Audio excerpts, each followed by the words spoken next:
The overall goal of the following experiment is to study the impact dynamics of non-Newtonian droplets of liquid metals and dense granular suspensions using a fast imaging technique.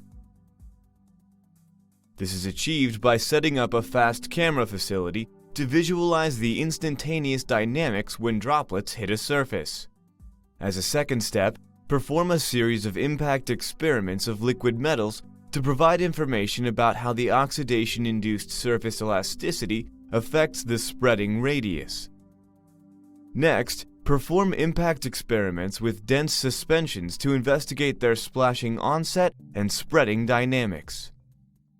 Results are obtained that show different fluid parameters such as effective surface tension, viscosity, impact velocity, and suspended particle diameter together govern the impact dynamics of non-Newtonian droplets. This method can help answer key questions in the field of dense suspensions, such as when the behavior of a system can be described by its global properties, or when individual particles have to be taken into account.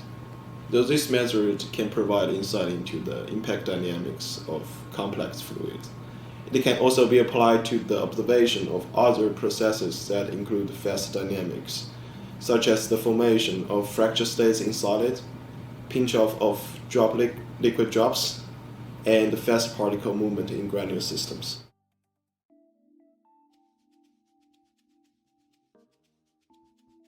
Begin by preparing the imaging setup. One component is a vertical track capable of supporting a syringe pump. Mount the syringe pump so it can be moved to different heights to alter the test fluid free fall height. Next to the